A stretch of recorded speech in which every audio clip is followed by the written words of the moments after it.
અને હાલ સીધા જઈશું ભાજપ મીડિયા સેન્ટર, જ્યાં શ્રી CR પાટીલ સંબોધન કરી રહ્યા છે.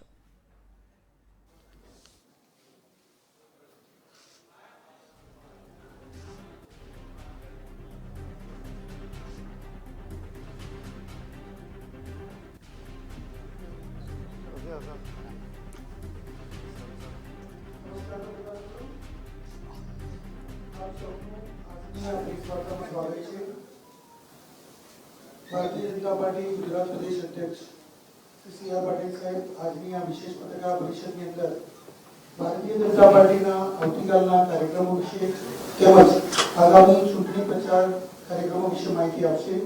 હું અધ્યક્ષને વિનંતી કરીશ કે આપ સૌને આ માહિતી પ્રદાન કરે. નમસ્કાર. ગુજરાતી હિન્દી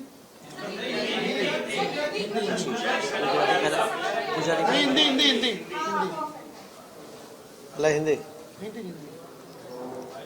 नमस्कार.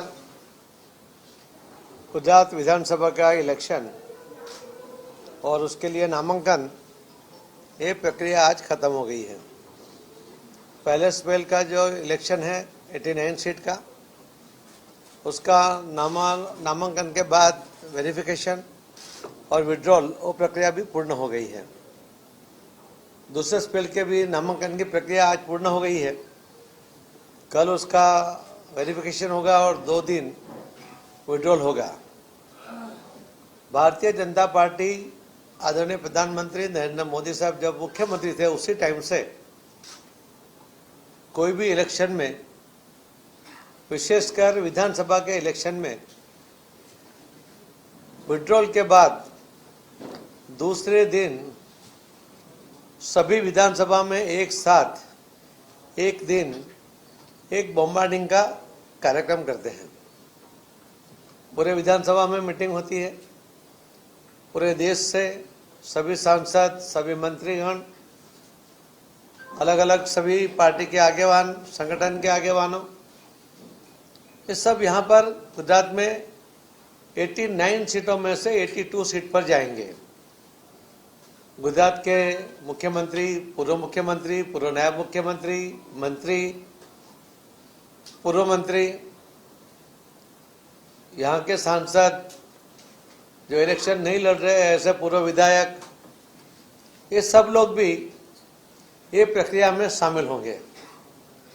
कल वो अलग अलग विधानसभा में पूरा बॉम्बार्डिंग का कार्यक्रम करेंगे, पूरी सभा करेंगे और उसके बाद 3 दिन 18, 19, 20 3 दिन तक वो क्षेत्र में जाकर आदरणीय प्रधानमंत्री नरेंद्र मोदी साहब की सरकार ने और गुजरात में आदरणीय श्री भूपेंद्र भाई पटेल की डबल इंजन की सरकार, उन्होंने जो डेवलपमेंट के काम किए हैं, जो निर्णय किए हैं, उन सब की बात लोगों तक पहुंचाने के लिए डोर टू डोर भी प्रचार भी करेंगे. तो ये प्रक्रिया हम कई सालों से करते हैं. पहले स्पेल का नामांकन और पूरी कार्यवाही पूर्ण होने के बाद कल से ये हमारा प्रचार का श्री गणेश होगा और सभा वैसे तो चालू है, मगर जो फॉर्म भरे हैं विधायकों ने, तो कैंडिडेट के लिए प्रचार वो कल से पहली बार शुरू होगा. तो पूछो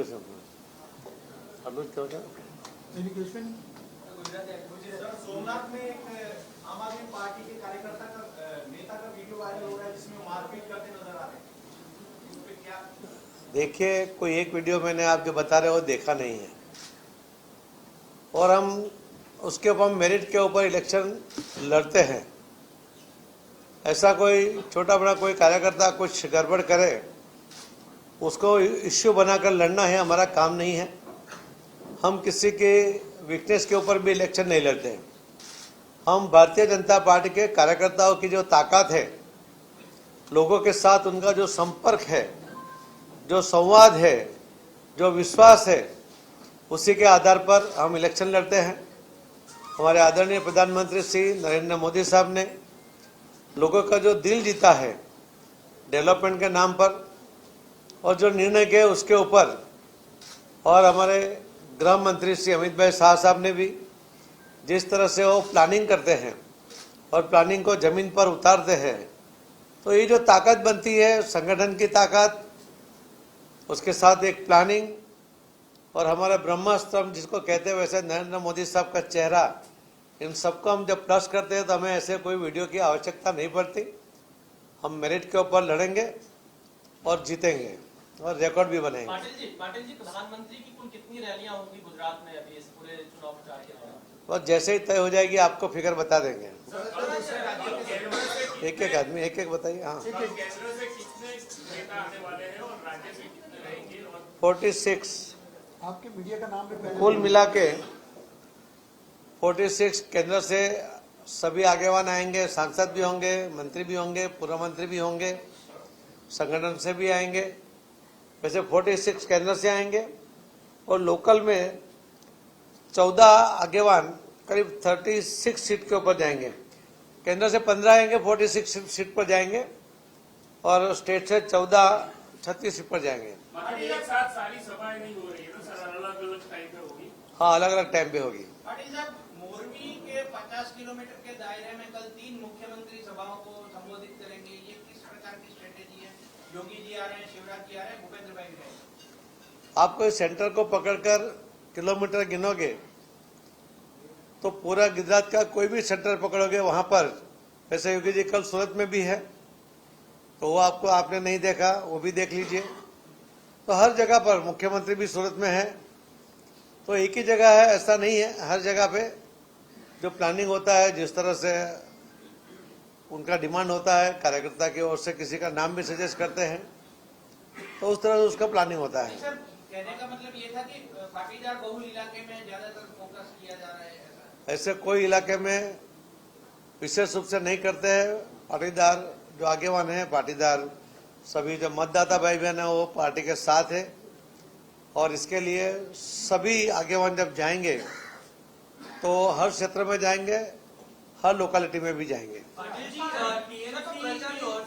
टीएमसी की ओर से और कांग्रेस की ओर से मौर्या मित्रा और दिग्विजय सिंह ने लगातार बीजेपी पर अटैक किया है। उन्होंने कहा है कि जो नरोदा पाटिया से पायल कुकरानी जिनको सीट दी गई है, उनके पिता ओपनली वहां पर कैंपेन कर रहे हैं जो गुजरात दंगों में कन्विक्ट है।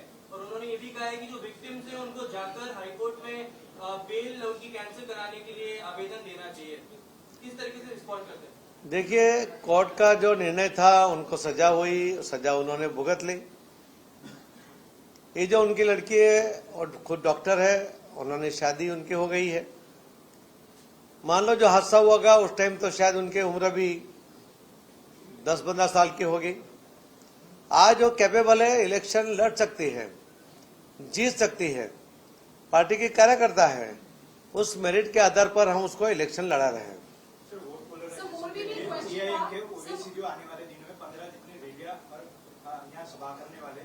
हम ओबीसी की सभा कितनी होती है उसका हिसाब नहीं रखते, हम हमारे नेताओं का हिसाब रखते हैं। पाटिल साहब, मोरबी में एक क्वेश्चन था, मोरबी में क्रिमिनल नेग्लिजेंस काफी बाहर आया है म्युनिसिपल कॉर्पोरेशन को, उन्होंने खुद भी एडमिट किया है अपना रिस्पांसिबिलिटी हाई कोर्ट में। तो सर, गवर्नमेंट किस तरीके से इसका क्या रिस्पांसिबिलिटी? देखिए, गवर्नमेंट किसी को भी बख्शेगी नहीं हाईकोर्ट में, क्योंकि उसके अंदर जो एफआईआर है वो क्लियर कट है, किसी का भी नाम उसमें नहीं है। मतलब इंक्वायरी में जो भी आएगा उसको जो दोषी पाएगा उसको अंदर लेंगे। अगर हम पहले कुछ ही नाम लेते तो भी लोग कहते कि नहीं इनको लिया, इनका क्यों छोड़ दिया। तो दोषी पाए जाने वाले सभी को हम इसके ऊपर एक्शन करेंगे। एलिगेशन है कि ओनेगा कंपनी के जो ओनर है उनको शील्ड किया जा रहा है क्योंकि उनके पॉलिटिकल कनेक्शंस है। तो देखो, आरोप करने वाला कुछ भी कर सकता है, किसने आरोप किया उसके ऊपर भी आप जरा सोच करिए। मोरबी के लोगों को पता है कि जब हादसा हुआ तो सबसे पहले वहां पहुंचते हैं भारतीय जनता पार्टी के कार्यकर्ता और आगेवान पहुंचे। आदरणीय प्रधानमंत्री नरेंद्र मोदी साहब गुजरात में थे, अगर वो तुरंत जाते तो व्यवस्था में बाधाएं आती। इसके लिए उन्होंने हमारे मिलिट्री के सभी जवानों को जो जामनगर थे वहां से तीनों पाक के लोगों को भेजा, उन जवानों ने वहां पर बचाव कार्य किया। आदरणीय हमारे मुख्यमंत्री और गृह मंत्री दोनों भी वहां तुरंत पहुंचे और 24 घंटे तक, जब तक कार्यवाही पूर्ण नहीं हुई वहां तक रुके। वहां सीएस से लेकर सभी अधिकारी भी मुख्यमंत्री के होने के नाते सभी वहां पर थे। तुरंत निर्णय हुए और जो हादसे में इतने लोग नदी में भी थे उनको भी बाहर निकाला गया, उनको ट्रीटमेंट भी दी गई। तो समय पर जो हुआ उसके अंदर कार्यकर्ता नदी में जो उतरे थे वहां से लेकर पूरा तंत्र को काम में लगाने में भारतीय जनता पार्टी ने पूरी ताकत झोंकी है। और इसके लिए ये जो हादसा जो हुआ था उस हादसे में लोगों के मन में एक भावना भी बनी है कि और कोई पार्टी का नेता नहीं आया, जो आया वो मीडिया के सामने निवेदन करके चला गया, उसने कोई बचाव कार्य में भाग नहीं लिया। एक भी आदमी ने, एक भी पार्टी के व्यक्ति ने उसमें हिस्सा नहीं लिया। भारतीय जनता पार्टी के अपक्ष उम्मीदवार भारतीय जनता पार्टी के अपक्ष उम्मीदवार जो लोग हैं, इन लोगों को पार्टी सस्पेंड करेगी या फिर अंदर ले लेगी? पार्टी की सिस्टम है कि जब विड्रॉल तक अगर वो विड्रॉ नहीं करता है तो उसी दिन शाम को उसको सस्पेंड किया जाएगा।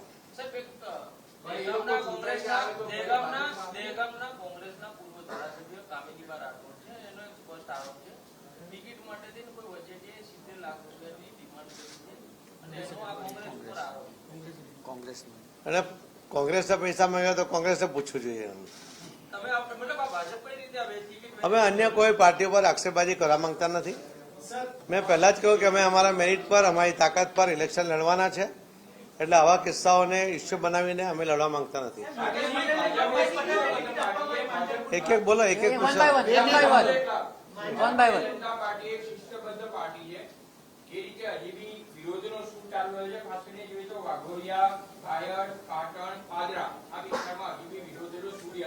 જો 182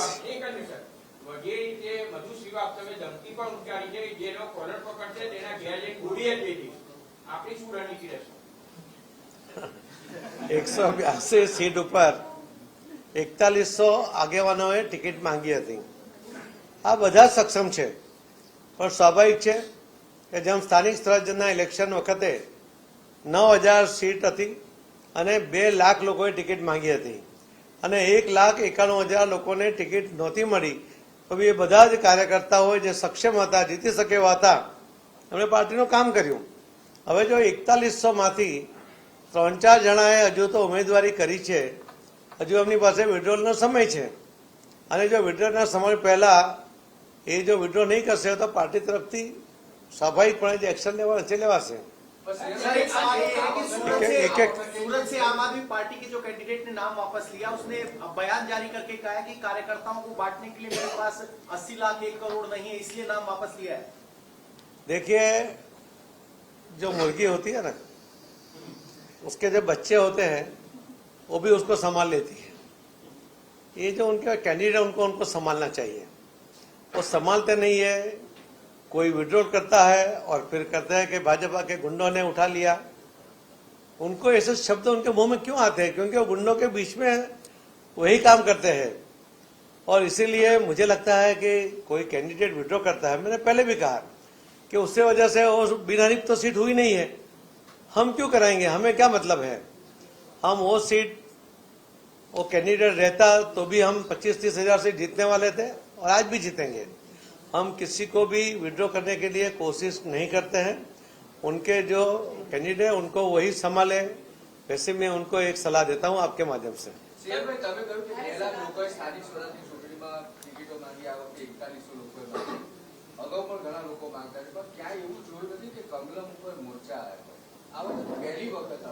जो जયારે પાર્ટી મજબૂત હોય છે ને ત્યારે સ્વાભાવિકપણે કાર્યકર્તાઓને ટિકિટ માંગવાનો ઉત્સાહ વધારે હોય છે અને સ્વાભાવિક એમ લાગે છે કે મને ટિકિટ મળી જાય તો હું જીતી જઈશ। અને ભારતીય જનતા પાર્ટીના કાર્યકર્તાઓ લગભગ 1,18,00,000 કાર્યકર્તા ગુજરાતમાં પ્રાથમિક સદસ્ય છે અને 82 લાખ પેજ કમિટીના સદસ્યો છે। આ લગભગ 2.2 કરોડ એટલે 2 કરોડ જેટલા કાર્યકર્તાઓ જ્યારે એક રાજ્યમાં હોય અને આ કાર્યકર્તા સંવેદનશીલ છે, એમને ટિકિટ મળે અથવા ના મળે એનાથી લાગણી થઈ શકે, એમને અણગમો પણ થઈ શકે, એમનો વિરોધ એ દર્શાવી શકે અને એના કારણે એમને પોતાની વાત રજૂ કરવા માટે આવવાનો અધિકાર છે। પણ આ લોકો જે આવ્યા છે એમણે શાંતિથી બેસ્યા, પોતાની રજૂઆત કરી, કોઈ કમલમનો એક કાચ નથી ફૂટ્યો, કોઈ એમને ધક્કામુક્કી નથી કરી।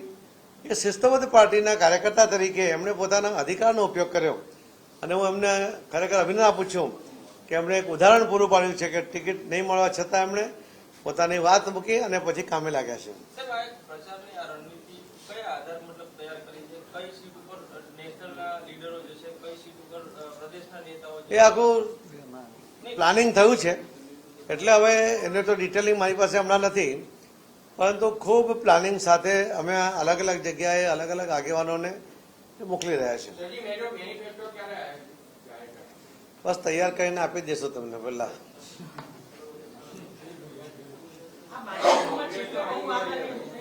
યોગેશભાઈ પટેલ બાબતે હવે મને લાગે છે કે તમારી પાસે ક્વેશ્ચન પૂરા થઈ ગયા છે, એટલા માટે આપણે આજે પૂરી કરીએ. ધન્યવાદ. ધન્યવાદ. પૂરું કરી દીધું. Thank you very much.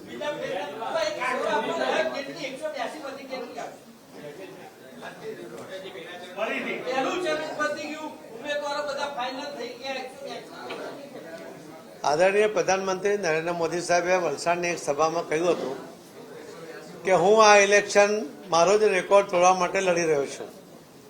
Gujarat Bharatiya Janata પાર્ટીના કાર્યકર્તાઓએ એમની વાતને ઝીલી લીધી છે અને એવો રેકોર્ડ કરીશું કે ભવિષ્યમાં ક્યારેય કોઈ તોડી નહીં શકે એવો રેકોર્ડ કરવા તરફ અમે જઈ રહ્યા છે. સાથે સાથે સીટો જીતવાનો રેકોર્ડ અને દરેક સીટ એ વધુમાં વધુ લીડ સાથે જીતવાનો રેકોર્ડ અને ત્રીજું સૌથી વધુ વોટ અને વોટ શેર મેળવવાનો રેકોર્ડ, આ 3 રેકોર્ડ અમે આ વખતે કરીશું. પ્રદેશ પ્રમુખ તરીકે તમે જે કીધું હતું 150 પ્લસ, એટલે તમારો રેકોર્ડ કેવી રીતનો છે એ બધા મેં જે કીધું છે એનો હું જે દિવસે 8 તારીખે જવાબ આપી દઈશ.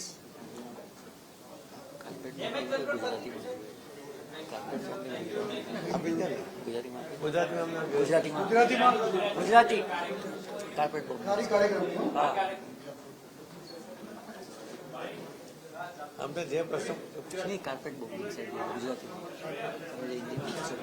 શરૂ કરો. ગુજરાતીમાં શું છે? બોલ.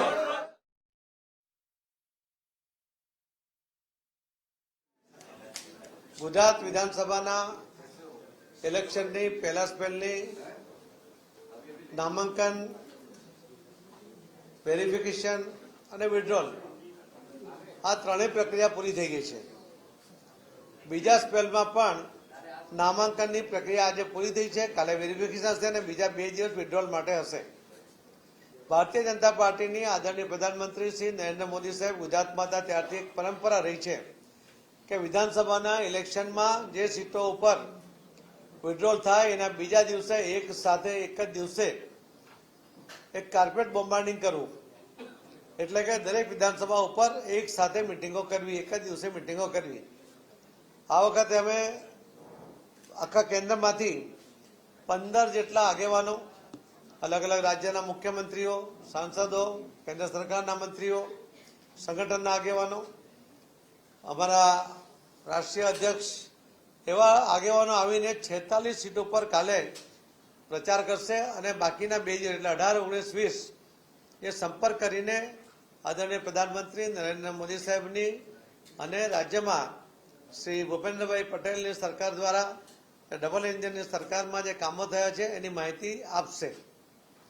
બીજા ગુજરાતના મુખ્યમંત્રી, પૂર્વ મુખ્યમંત્રી, પૂર્વ નાયબ મુખ્યમંત્રી, મંત્રીઓ અને પૂર્વ મંત્રીઓ, ગુજરાતના સાંસદો અને જે ઇલેક્શન નથી લડતા એવા પૂર્વ ધારાસભ્યો, આ બધા પણ આમાં જોડાશે અને એ પણ 36 સીટ ઉપર આમાં જોડાવાના છે. આ રીતે 89માંથી 82 સીટ ઉપર કાર્પેટ બોમ્બાર્ડિંગનો કાલનો કાર્યક્રમ અને બીજા 2 દિવસ એટલે કે કુલ 3 દિવસ સુધી જે તે વિધાનસભામાં પ્રચાર અને સંપર્ક ડોર ટુ ડોર કરવા માટેનો કાર્યક્રમ બન્યો છે. ભારતીય જનતા પાર્ટી એના કાર્યકર્તાઓની તાકાત ઉપર એક મેરિટ સાથે અમારી પોતાની તાકાત ઉપર, કોઈની કમજોરી ઉપર નહીં પણ અમારી તાકાત ઉપર લડવાનો અમે નિશ્ચય કર્યો છે.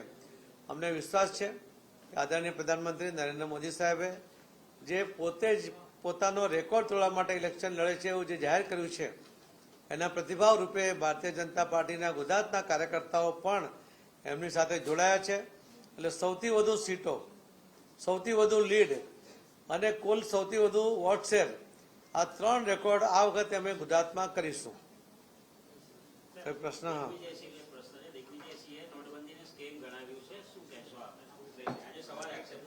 તમે દિગ્વિજયસિંહને સિરિયસલી લો છો કેમ? બીજો કોઈ પ્રશ્ન? ધન્યવાદ, આભાર.